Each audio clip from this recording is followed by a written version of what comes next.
வானொலியில் நீங்கள் கேட்டு ரசித்த தென்கட்சி கோ சுவாமிநாதன் ஐயா அவர்களின் கதைகள். இமயமலை அடிவாரத்தில் ஒரு மடம்.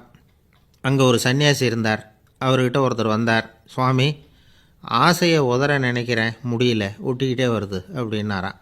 இப்படி உட்கார, ஒரு கதை சொல்கிறேன் அப்படின்னு சொல்லி அவர் சொல்ல ஆரம்பித்தாராம். அவர் சொன்ன கதை என்னென்னா, ஒரு ஊரில் ஒரு ஆள் இருந்தான். அவன் பேர் குப்புசாமி. அவங்ககிட்ட எப்பவும் ஒரு பழைய தொப்பி இருக்கும், விடவே மாட்டான். அதனால் அவனை எல்லோரும் தொப்பி சாமி அப்படின்னு தான் கூப்பிடுறது வழக்கம். ஒரு புது தொப்பி வாங்கிக்கப்படாதாப்பா அப்படின்னு நண்பர்கள்லாம் சொல்லி பார்த்தாங்க. பணத்துக்கு எங்கே போவேன் அப்படின்னு விட்டானான். பணம் வச்சுருக்கான், செலவு பண்ண மனசு வரல, மகா கஞ்சன். பழைய பாட்டில்கள்லாம் வாங்கி விற்றுக்கிட்டு இருந்தான். அப்படி ஒரு தடவை பழைய கண்ணாடி சாமான்களை ஏலத்தில் எடுத்தப்போ அதில் ஒரு அருமையான சென்ட்டு பாட்டில் கிடச்சிது. உடனே ஒரு ஐடியா பண்ணான். அந்த சென்ட்டை சின்ன சின்ன பாட்டில்களில் அடைச்சி ஜன்னல் ஓரமாக அடுக்கி வச்சுட்டான். அதை விற்றா நிறைய பணம் கிடைக்குமே. அதனால் இதுக்கு இடையில் ஒரு நாள் அவன் அப்படியே உட்காந்துருந்தான். அந்த நேரம் நண்பன் வந்தான். ஏண்டா, உன் பழைய தொப்பியை மாற்றப்படாதா? ஊரில் எல்லோரும் கேலி பேசுகிறாங்களே உன்னை தொப்பி சாமின்னு அப்படின்னு சொல்லி கேட்டிருக்கான். இந்த சென்ட்டு பாட்டில் விற்றதும் பணம் வரும், அதுக்கப்புறம் பார்க்கலாம் அப்படின்னு நானா இவன். சரி வா, நீச்சல் குளத்துக்கு போயிட்டு வருவோம் அப்படின்னு கூப்பிட்ருக்கான் நண்பன். 2 பேரும் போனாங்க. அதே நேரம் அந்த ஊர் நீதிபதியும் அங்கே குளிக்க வந்தாராம். அவர்கிட்ட இருந்தது விலை வசந்த ஒரு புது தொப்பி. அதை அங்கே இருந்த ஸ்டாண்டில் மாட்டிவிட்டு குளிக்க போனார். இதுக்கிடையில் குப்புசாமி குளிச்சுட்டு வந்தான். அவனுடைய பழைய தொப்பியை காணலை. அந்த புது தொப்பியை பார்த்தா இது நண்பனுடைய வேலை தான் அப்படிங்கிறதாக புரிஞ்சுக்கிட்டு அதை எடுத்து மாட்டிகிட்டு வந்துட்டான். நீதிபதி குளிச்சுட்டு வந்து பார்க்குறாரு, தொப்பியை காணும். போலீஸில் புகார் கொடுத்தார். அவங்க தேடினாங்க. ஒரு மூலையில் பழைய தொப்பி கிடச்சிது. அடடா, இது நம்ம குப்புசாமியோட தொப்பி இல்லையா அப்படின்னு நானா ஒருத்தன். உடனே அவன் வீட்டுக்கு தேடிட்டு போயிருக்காங்க. அங்கே போய் பார்த்தா புது தொப்பி அங்கே இருக்குது. உடனே அவனுக்கு 1000 ரூபா அபராதம் போட்டாங்களாம். அவன் பணத்தை கட்டிவிட்டு ரொம்ப எரிச்சலோடு வீட்டுக்கு வந்தான். பழைய தொப்பி கண்ணில் பட்டுது. மறுபடியும், உன்னால் தானே எனக்கு 1000 ரூபா நஷ்டம் அப்படின்னு சொல்லி அதை எடுத்துக்கிட்டு அப்படி போயிருக்கான். அந்த ஊர் குளத்தில் வீசி எரிஞ்சிட்டு வந்துட்டான். அது மீன் பிடிக்கிற ஒருத்தன் கையில் சிக்கிச்சு. அவன் வர்ற வழியில் அதை எடுத்து வேகமாக வீசி எறிஞ்சான். அது நேராக குப்புசாமி வீட்டு ஜன்னல் வழியாக உள்ளே இந்த சென்ட்டு பாட்டில்கள் மேலே விழுந்து எல்லாம் உடஞ்சி நொறுங்கி போச்சு. குப்புசாமி பார்த்தான். தோட்டத்தில் ஆழமாக ஒரு குழியை வெட்டினான். அந்த தொப்பியை போட்டான், மூடிவிட்டான். இதை அடுத்த வீட்டுக்காரன் பார்த்தான். ஏதோ புதையல் தான் வச்சுருக்கான் போல இருக்குன்னு நினச்சான். போலீஸில் போய் புகார் கொடுத்துட்டான்.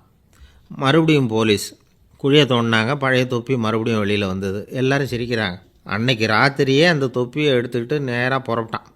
ஒரு கல்லில் அதை சேர்த்து கட்டி குடிநீர் தொட்டி இருக்கும்ல, அதில் போட்டுட்டு வந்துட்டான். இனிமேல் என்ன பண்ணும் பார்ப்போன்னு. ஒரு நாள் திடீர்னு குழாயெல்லாம் அடைப்பட்டு போச்சு. மாநகராட்சி அலுவலர்கள் என்னன்னு பார்த்தா அந்த பழைய தொப்பி குழாயை அடைச்சிக்கிட்டு இருக்குது. இது குப்புசாமியோட தொப்பிங்கிறது தான் எல்லாருக்கும் தெரியுமே. உடனே குடிநீரை பாழாக்கணத்துக்காக குப்புசாமிக்கு கோர்ட்டு 2500 ரூபா அபராதம் போட்டுவிட்டுது. அதையும் கட்டிவிட்டு வெளில வந்தான். கடைசியாக முடிவு பண்ணான். ஒரு நெருப்பு குச்சியை கிழிச்சான். தொப்பியை கொளுத்தினான். எரிஞ்சுது. எடுத்து வெளில எரிஞ்சான். கொஞ்ச நேரத்தில் தீ அணைப்பு படம் வந்துட்டுது. ஆமாம், இவன் எடுத்து எரிஞ்சது வெளியில் விழுந்து வீட்டு கூரையே பற்றிக்கிட்டு எரிய ஆரம்பிச்சுட்டுது. அவனோட பணத்தாசையும் அதோடு சேர்ந்து எரிஞ்சு போச்சான். இப்படி ஒரு கதை. இந்த கதையை சொல்லி முடித்தார் அந்த இமயமலை அடிவாரத்தில் இருந்த சன்னியாசி. இப்போ அந்த குப்புசாமி எங்கே இருக்கிறான்னு கேட்டார் எதிரில் இருந்தவர். இதோ உன் எதிரிலே இருக்கிறான், நான் தான் அந்த குப்புசாமி அப்படின்னாரான் அந்த சன்னியாசி. அந்த குப்புசாமிகிட்ட இருந்தது மாதிரி ஒரு பழைய தொப்பி நம்ம ஒவ்வொருத்தர்கிட்டையும் உண்டு. அதை எப்படி தொலைக்கிறதுன்னு தெரியாமல் தடுமாறிக்கிட்டு இருக்கிறோம். அது என்ன தொப்பிங்கிறீங்களா? அதுதான் நம்மை சூழ்ந்திருக்கிற மாயை அப்படிங்கிறார் சுவாமி சின்மயானந்தர். மெய்ஞானம் கிடைக்கிறப்போ மாயை எரிஞ்சு போகும் அப்படிங்கிறது அவருடைய கருத்து. நம்மால் ஒருத்தர் வேகமாக ஓடி வந்தார். காலில் மாட்டியிருந்த பழைய செருப்பு 2ஐயும் ஆவேசமாக தூக்கி ஒரு கிணத்துல போட்டுட்டு வெறுங்காலோடு நடந்து வந்துக்கிட்டு இருக்கிறார். ஏன் அப்படி பண்ணீங்க அப்படின்னு கேட்டோம். அந்த செருப்புக்கு சொந்தக்காரன் பின்னாடி வந்துக்கிட்டு இருக்கிறான், அதனால் அப்படி பண்ணேன் அப்படிங்கிறார் இவர். எனக்கு இது மட்டும்தான் சார் தெரியும், இதை தவிர வேறு எதுவும் தெரியாது அப்படின்னு சொல்லிக்கிட்டே காலம் தள்ளுறவங்க ரொம்ப பேர். அவங்களெல்லாம் கஷ்டப்பட வேண்டியிருக்கும். ஒருத்தர் தன்னுடைய தொழிலில் ரொம்ப கெட்டிக்காரராக இருக்கலாம். அதுக்காக எப்பவும் அதே ஞாபகத்தில் இருந்துக்கிட்டு உலகியல் அறிவு இல்லாமல் இருந்துடக்கூடாது. அது ஆபத்து. இதுக்காக நம்ம தாத்தா பாட்டிலாம் ஒரு கதை சொல்லுவாங்களே, கேள்விப்பட்டிருக்கீங்களா? ஒரு சமயம் ஒரு 4 பேர் சேர்ந்து வெளியூருக்கு பிரயாணம் போனாங்களாம். அந்த 4 பேர் எப்படி தெரியுமா? ஒருத்தர் வேதாந்தி, இன்னொருத்தர் சங்கீத வித்வான், 3வது ஆள் வைத்தியர், 4வது ஆள் ஜோசியர். இவங்க 4 பேரும் நண்பர்கள்.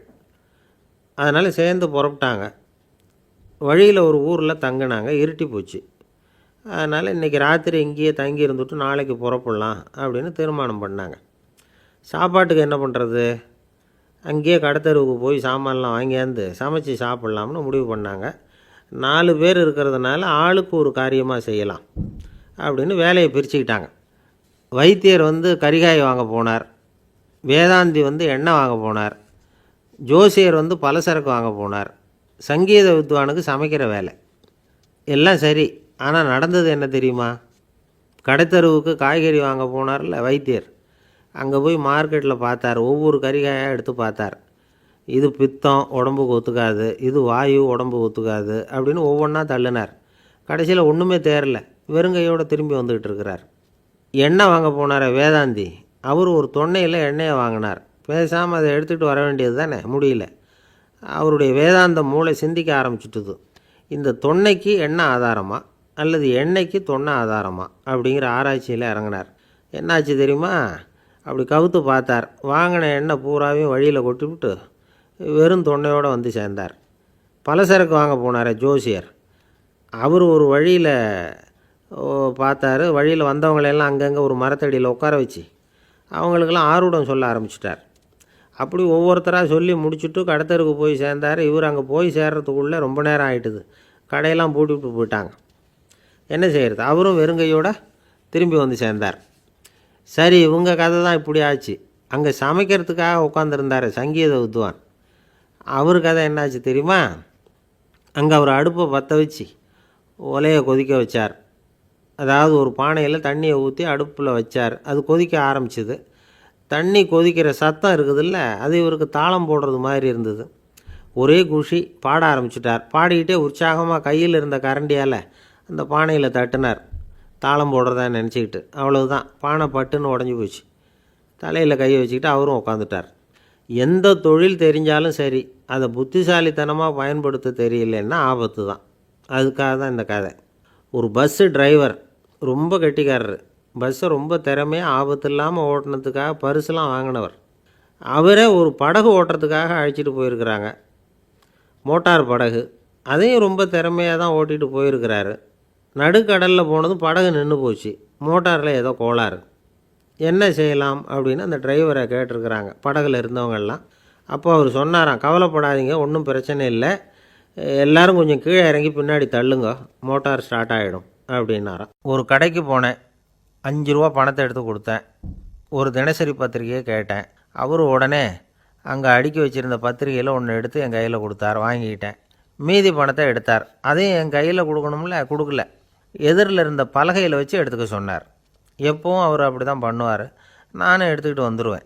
இவர் ஏன் இப்படி பண்ணுறாருங்கிறது எனக்கு ரொம்ப நாளாக ஒரு சந்தேகம். ஒரு நாள் அவர்கிட்டயே இதை கேட்டுவிட்டேன். ஏங்க, நீங்கள் உங்கள் கடைக்கு பொருள்கள் வாங்குறவங்களுக்கு நீங்கள் பாக்கி சில்லறையை கொடுக்குறப்போ பலகையில் வச்சு விட்றீங்க, கையில் கொடுக்க மாட்டேங்கிறீங்களே, ஏன் அப்படின்னு கேட்டேன். காசை கையில் கொடுத்தா நம்மக்கிட்ட இருக்கிற லட்சுமி போயிடுவா சார் அப்படின்னார். அதாவது பணம் செலவாயிடும் அப்படின்னு அர்த்தமா. இன்னொரு நண்பர், அவர் ஒரு நாள் வழக்கத்துக்கு மாறாக ரொம்ப சோகமாக உட்காந்துருக்கிறார். ஏங்க என்னாச்சு, ஏன் இப்படி கப்பலே கவிழ்ந்தது மாதிரி உட்காந்துருக்குறீங்க அப்படின்னு கேட்டேன். கப்பலே கவிழ்ந்திருந்தா கூட நான் இப்படி கவலைப்பட மாட்டேன் சார், வேறு ஒன்று நடந்து போச்சுன்னார். என்னன்னு கேட்டேன். என் உச்சந்தலையில் பல்லி ஒன்று விழுந்துட்டுதுன்னார். அதுக்காகவா இப்படி அப்படின்னு ஆச்சரியப்பட்டேன். ஆமாங்க, பல்லி உச்சந்தலையில் விழுந்தால் பலன் என்னன்னு பஞ்சாங்கத்தில் பார்த்தேன், மரணம்னு போட்டிருக்கு அப்படின்னு சொல்லிவிட்டு அவர் தொடர்ந்து கவலைப்பட ஆரம்பிச்சிட்டார். இப்படியும் ஒருத்தர், என் கூட வேலை பார்க்குற ஒருத்தர் எப்படி தெரியுமா, தினமும் வலது காலை வச்சு தான் ஆஃபீஸுக்கு உள்ளே நுழைவார். என்றைக்காவது தவறுதலாக இடது காலை வச்சு உள்ளே வந்துட்டார்னா அன்னைக்கு பூரா மனசு சங்கடப்படுவார். எந்த வேலையும் சரியாக ஓடாது. கேரம் போர்டு ஆடுற ஒருத்தர் எப்போ ஆட உட்காந்தாலும் ஸ்ட்ரைக்கரை கை தவறி கீழே விழுற மாதிரி பண்ணி அதுக்கப்புறம் அதை எடுத்துக்கிட்டு ஆட உட்காருவார். ஏன்னா எப்போவோ ஒரு தடவை நிஜமாகவே அது கை தவறி கீழே விழுந்திருக்குது. அன்னைக்கு பிரமாதமாக ஜெயிச்சுட்டார். உடனே ஒரு முடிவுக்கு வந்துட்டார், கை தவறுனா லாபம் அப்படின்னு. அதுக்கப்புறம் அதையே பழக்கமாக்கிக்கிட்டார். பூனை குறுக்க போனால் சகுனம் சரியில்லைன்னு நினைக்கிறவங்க உண்டு. ஆனால் ஒருத்தர் எப்படி தெரியுமா, அவர் வெளியில் கிளம்புற சமயம் பக்கத்து வீட்டு ரேடியோவில் மியாவ் மியாவ் பூனைக்குட்டின்னு பாட்டு சத்தம் கேட்டால் கூட போதும், சகனம் சரியில்லைன்னு பிரயாணத்தை கேன்சல் பண்ணிவிடுவார்.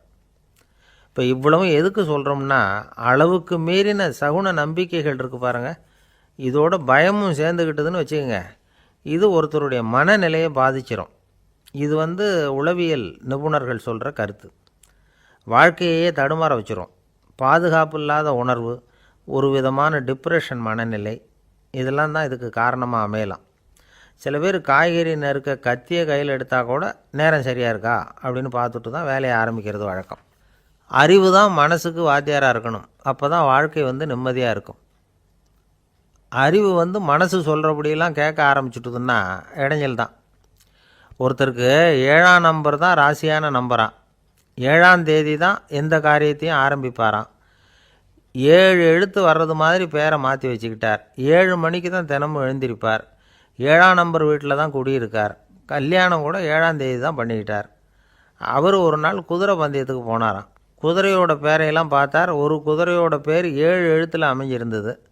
7 தானே இவருக்கு அதிர்ஷ்ட நம்பர். அதனால் உடனே அது பேரில் பணத்தை கட்டினார். பந்தயம் நடந்தது. என்ன சார் ஆச்சுன்னு கேட்டாங்க. நான் பணம் கட்டின அந்த என்னோடய குதிரை 7ஆவதாக சேர்ந்தது சார் அப்படின்னாராம் சோகமாக. வாழ்க்கையில் சில சந்தர்ப்பங்களில் நாம் சில அவமானங்களை சந்தித்தே தீர வேண்டியிருக்கு. என்ன பண்ணுறது, காலம் அப்படி. அவமானப்படுறவங்க உடனே அடங்கி போய்டுறது தான் உலக வழக்கம். அவமானப்பட்டால் உடனே சீறி எழறவங்களும் உண்டு. ஆனால் அதையே ஒரு சவாலாக எடுத்துக்கிட்டு முன்னுக்கு வர்றவங்களும் சில பேர் இருக்கிறாங்க. அவங்க ரொம்ப அபூர்வம். இன்றைக்கி மனோதத்துவ நிபுணர்கள்லாம் என்ன சொல்கிறாங்க தெரியுமா? அவமானப்பட்டுட்டா உடனே அடங்கி போயிடக்கூடாதான். அதையே ஒரு சவாலாக எடுத்துக்கிட்டு மனசில் ஒரு வைராக்கியத்தோடு முயற்சி பண்ணினா வாழ்க்கையில் எல்லாரும் முன்னேறலாமா. அவமானங்கிறத நாம் வைராக்கியமாக மாற்றிக்கணும். அதுதான் வெற்றிக்கு வழி. ராமர் இந்த பூமியில் பிறந்ததே ஒரு வைராக்கியத்தினால தான் சார் அப்படின்னார் ஒருத்தர். எப்படிங்க அது அப்படின்னு கேட்டேன். அவர் சொன்னார், தசரதருக்கு ராமர் குழந்தையாக பிறக்கணும், அப்போ தான் இங்கே இருக்கிற கஷ்டங்கள்லாம் நீங்கும் அப்படின்னு சர்வ லோகமும் எதிர்பார்த்துக்கிட்டு இருக்குது. ஆனால் அவர் எப்போ பிறப்பார் அப்படின்னு யாருக்கும் தெரியல. அந்த காரியம் சீக்கிரம் நடக்கணுமே, அதுக்கு என்ன பண்ணுறது? நாரதர் வந்தார் ஒரு நாள் தசரதரை தேடி.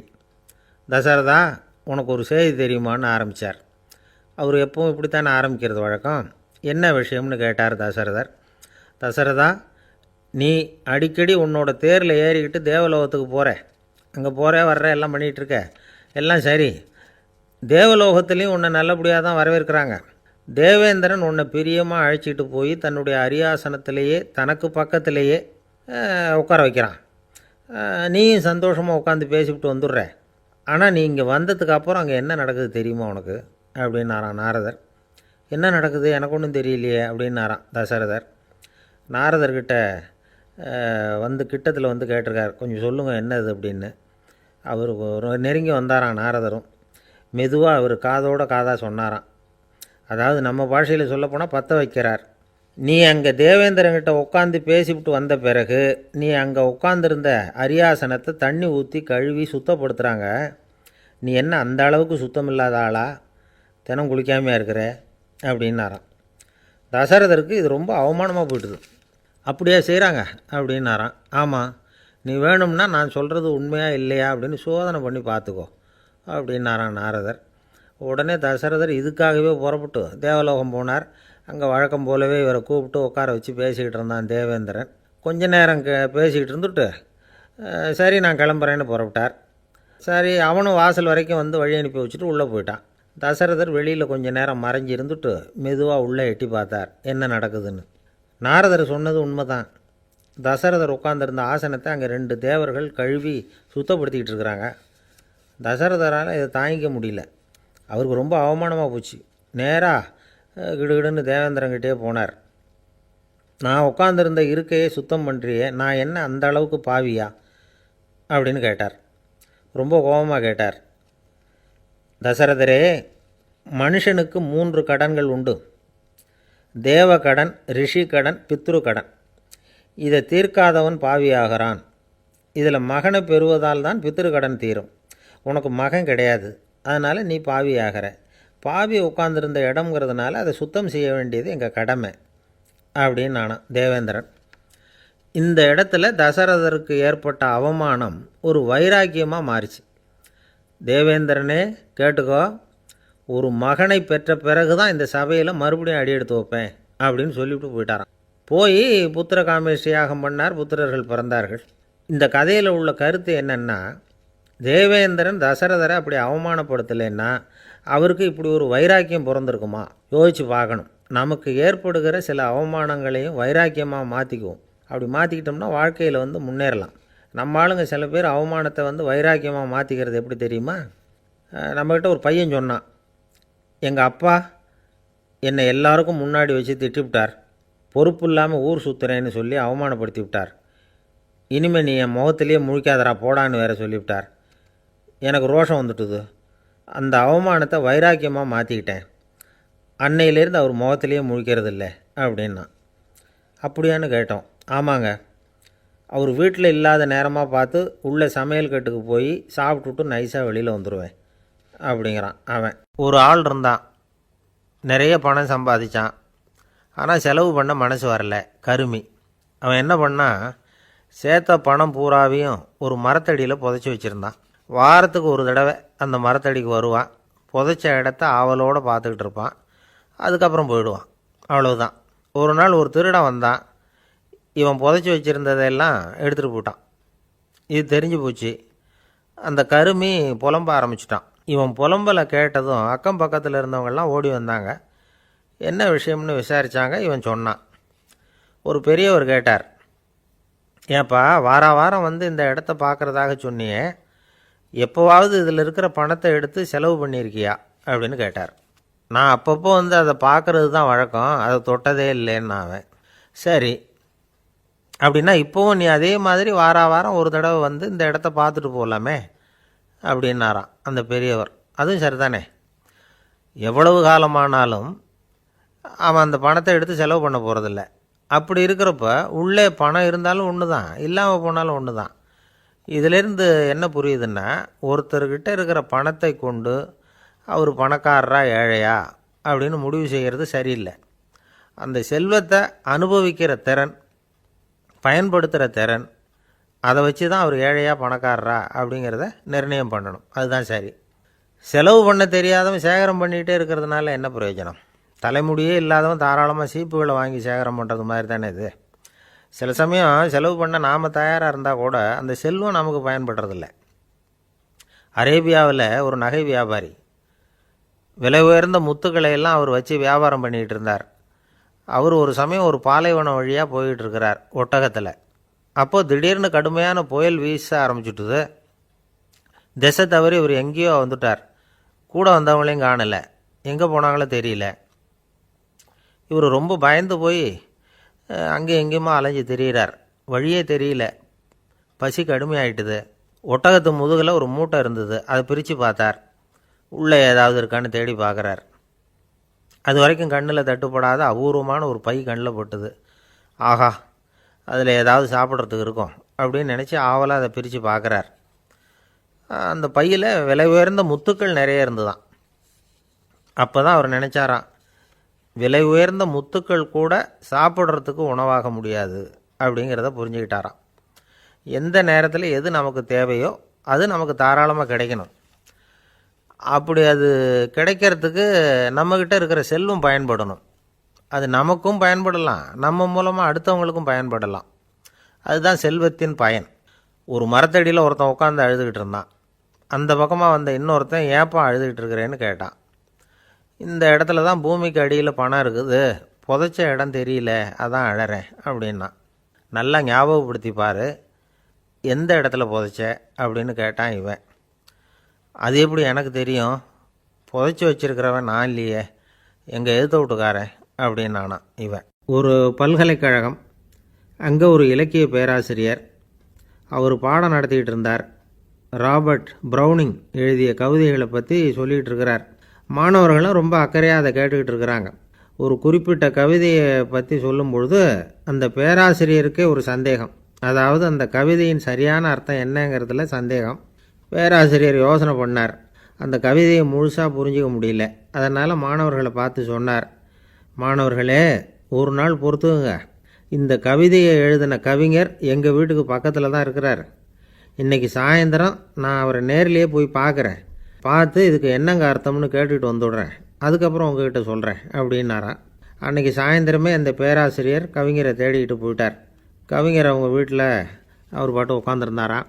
இவர் போய் அவர் முன்னாடி உட்காந்தார். அப்புறம் கேட்டார், ஐயா, அந்த கவிதையின் முழு பொருள் என்னன்னு தெரிஞ்சுட்டு போகிறதுக்காக வந்திருக்கிறேன் அப்படின்னாராம். எந்த கவிதை அப்படின்னாராம் அவர். இவர் அந்த கவிதையை சொல்லியிருக்கார். கவிஞர் கொஞ்சம் யோசனை பண்ணிவிட்டு அப்புறம் சொன்னாராம், பேராசிரியரே, நீங்கள் கொஞ்சம் தாமதமாக வந்துட்டீங்கன்னாராம். இவருக்கு ஒன்றும் புரியல. நீங்கள் என்ன சொல்கிறீங்க? நான் தாமதமாக வந்துட்டேன்னா? நீங்கள் தான் உயிரோடு இருக்கிறீங்களே, அப்படி இருக்கும்பொழுது நான் தாமதமாக வந்துவிட்டேன்னா அது எப்படி அப்படின்னு இவர் குழம்பியிருக்கிறார். இப்போ கவிஞர் சொன்னாராம், ஐயா, நான் உயிரோடு இருக்கிறேன்னா இல்லையாங்கிறது முக்கியம் இல்லை. நான் அந்த கவிதை வரிகளை எழுதினப்போ 2 பேருக்கு அதோட அர்த்தம் தெரிஞ்சிருந்தது. இப்போ ஒரே ஒருத்தருக்கு தான் அதோட அர்த்தம் தெரியும் அப்படின்னாராம். பேராசிரியர் யோசனை பண்ணியிருக்கார்.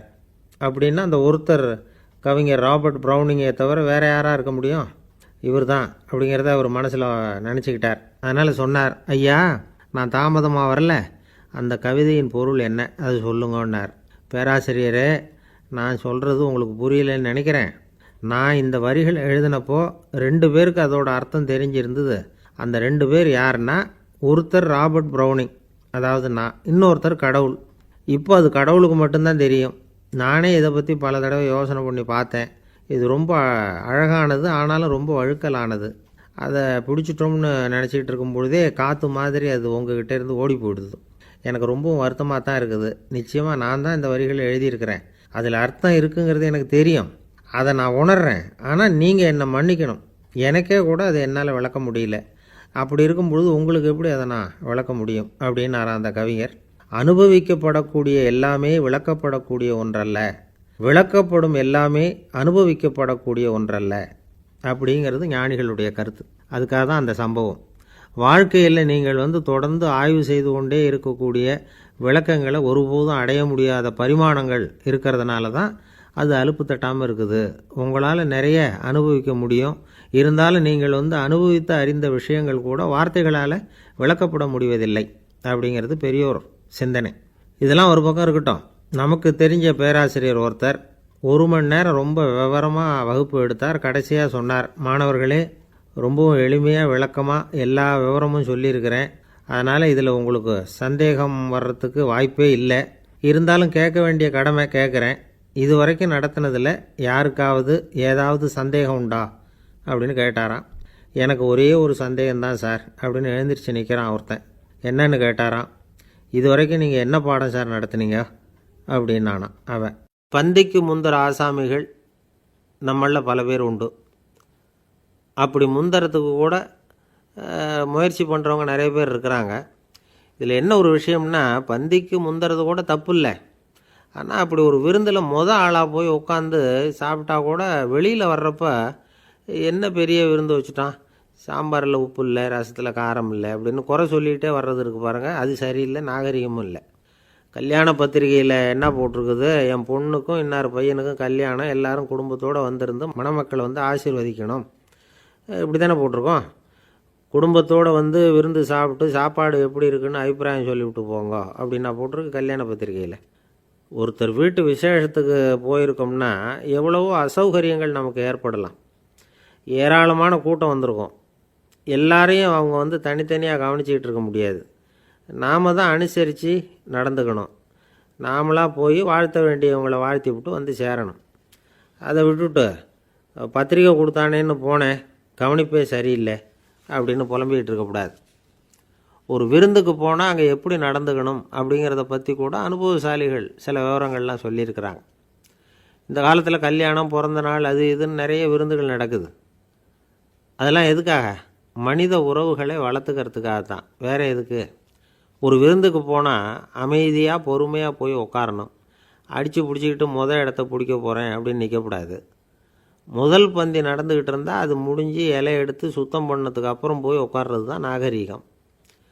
இலை எடுக்கிறதுக்கு முன்னாடி அங்கே போய் உட்காந்தா நல்லா இருக்காது. நீங்கள் சாப்பிட்டுட்டு உட்காந்துருக்கீங்களா, சாப்பிட்றதுக்கு உட்காந்துருக்கீங்களா, பார்க்குறவங்களுக்கு சந்தேகம் வந்துடும். அதே மாதிரி இலையில் எல்லா ஐட்டமும் பரிமாறினதுக்கு அப்புறம் சாப்பிட ஆரம்பிக்கணும். ஒவ்வொரு ஐட்டமாக வைக்க வைக்க நாம் பாட்டுக்கு எடுத்து உள்ளே தள்ளிகிட்டே இருந்தோம்னா எதை வச்சோம் எதை வைக்கலன்னு பரிமாறினவரே குழம்பி போயிடுவார். ஏன்னா எப்போ பார்த்தாலும் இலை காலியாகவே இருக்கும்.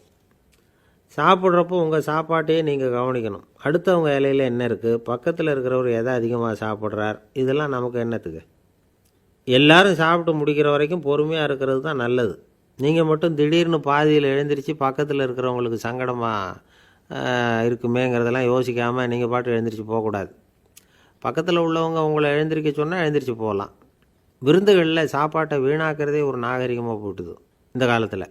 சாப்பாட்டுக்கே கஷ்டப்பட்டுக்கிட்டு பல பேர் இந்த உலகத்தில் இருக்கிறப்போ சாப்பாட்டை வீணாக்கிறது எவ்வளோ பெரிய மோசங்கிறத நினச்சி பார்க்கணும். வேணுங்கிற அளவுக்கு கேட்டு வாங்கி சாப்பிட்றது தான் முறை. விருந்தில் இந்த பஃபே அப்படின்னு சொல்லி ஒரு முறை சொல்கிறாங்கல்ல, அதாவது உணவு வகைகளையெல்லாம் பொதுவாக ஒரு இடத்துல வச்சுடுறது, நமக்கு தேவையானதை நாமே எடுத்து ஒரு தட்டில் போட்டுக்கிட்டு சாப்பிட வேண்டியது. இதில் கூட சில பேர் தேவைக்கு அதிகமாக எடுத்து போட்டுக்கிட்டு வீணாக்குறாங்க. சில சமயம் கடைசியாக சாப்பிட போகிறவங்களுக்கு எல்லா ஐட்டமும் கிடைக்காம போகலாம். அதை போய் பெருசு பண்ணிகிட்டு இருக்கக்கூடாது. என்ன சார் இந்த அளவுக்கு கூடவா நாகரிகம் தெரியாமல் இருக்கிறோம், இதை போய் பெருசாக சொல்ல வந்துட்டீங்களே அப்படின்னு நினைக்கலாம். ஒருத்தர் 2 பேருக்கு இந்த விவரம் தேவைப்படலாம். அவங்க காதலையும் இது விழட்டுமேங்கிறதுக்காக தான் இது. ஒரு பெரிய கல்யாண விருந்து நடந்துக்கிட்டு இருந்தது. விருந்து மண்டபத்து வாசலில் ஒருத்தர் நின்றுக்கிட்டு வர்றவங்களையெல்லாம் ரொம்ப மரியாதையாக வணங்கி உள்ளே அனுப்பி வச்சுக்கிட்டு இருந்தார். எப்படி தெரியுமா? வர்றவங்க கையெல்லாம் பிடிச்சி முத்தம் கொடுத்து அதுக்கப்புறம் உள்ளே அனுப்பி வச்சுக்கிட்டு இருந்தாராம். கூட்டம்லாம் முடிஞ்சதுக்கப்புறம் அவர்கிட்ட போய் கேட்டிருக்கிறாங்க, சார் நானும் எவ்வளவோ விருந்துகளுக்கு போயிருக்கிறேன், இருந்தாலும் இவ்வளவு மரியாதையாக வர்றவங்க கைக்கெல்லாம் முத்தம் கொடுத்து வரவேற்கிறத இங்கே தான் பார்க்குறேன் அப்படின்னு சொன்னாங்க. அதுக்கு அவர் சொன்னார், அட போங்க சார், நான் முத்தம் கொடுக்கல, முந்தின பந்திக்கு சாப்பிட்டவங்களே அடுத்த பந்திக்கும் வர்றாங்களான்னு மோந்து பார்த்து அனுப்பி வச்சுக்கிட்டு இருந்தேன் அப்படின்னார். ஒரு ஆஃபீஸில் வேலை பார்க்குற ஒருத்தர் ஏதோ தப்பு பண்ணிவிட்டார். உடனே மேலதிகாரி அவரை கூப்பிட்டு அனுப்புனார். நீ செஞ்சது தப்புன்னார் கோபமாக. இது ஒரு ரகம். சில அதிகாரிகள் இப்படி நீங்கள் செஞ்சது தப்புன்னு சொல்கிறதில்ல, நீங்கள் செஞ்சது சரி அப்படின்னு சொல்கிறதில்ல. எப்படி சொல்லுவாங்கன்னா, நீங்கள் செஞ்சது சரியில்லைன்னு நான் நினைக்கிறேன் அப்படின்னு சொல்லுவாங்களாம். அதாவது சில பேர் நீங்கள் செஞ்சது தப்புங்கிறாங்க, அதையே மாற்றி சொல்கிறார் இவர், நீங்கள் செஞ்சது சரியில்லைன்னு நினைக்கிறேன். இது ரெண்டும் அர்த்தம் ஒன்று தான், இருந்தாலும் வார்த்தைகள் வித்தியாசம். நிர்வாக திறமை இல்லாத ஒரு அதிகாரி யூ ஆர் ராங் அப்படின்னு சொல்லுவாராம். நிர்வாக திறமை உள்ள அதிகாரியாக இருந்தால் அதையே கொஞ்சம் மாற்றி I think you are not correct அப்படிம்பாரான். இதுதான் வித்தியாசம். இருந்தாலும் வார்த்தைகளை உபயோகப்படுத்துகிற விதத்தை வச்சு தான் வேலை நல்லா நடக்கிறதும் நடக்காததும் இருக்குது. விவரம் தெரிஞ்சவங்க என்ன சொல்கிறாங்க தெரியுமா? Be a leader not a boss அப்படிங்கிறாங்க. ஒரு லீடராக பாஸாக இருக்காதே அப்படிங்கிறாங்க. சரி, அப்படின்னா லீடருக்கும் பாஸுக்கும் வித்தியாசம் உண்டா அப்படின்னு கேட்டால் இருக்குன்னு சொல்கிறாங்க. லீடருங்கிறவர் வேறு, பாஸுங்கிறவர் வேறு. ஒரு லீடர் எப்படி நடந்துக்குவார், ஒரு பாஸ் எப்படி நடந்துக்குவார், இதை முதல்ல நாம் தெரிஞ்சுக்கணும். அவங்க எப்படி நடந்துக்குவாங்க அப்படிங்கிறதுக்கு சில விவரங்கள் இருக்குது. அதை கேட்டோம்னா நாம் புரிஞ்சுக்கலாம் அதை. அதாவது பாஸுங்கிறவர் விரட்டிக்கிட்டே இருப்பார், லீடருங்கிறவர் ஊக்கப்படுத்திக்கிட்டே இருப்பார். நாளைக்கு சாயந்தரத்துக்குள்ளே அந்த வேலையை செஞ்சு முடிக்கலைன்னா தொலைச்சி விடுவோம் தொலைச்சி அப்படிம்பார் அவர்.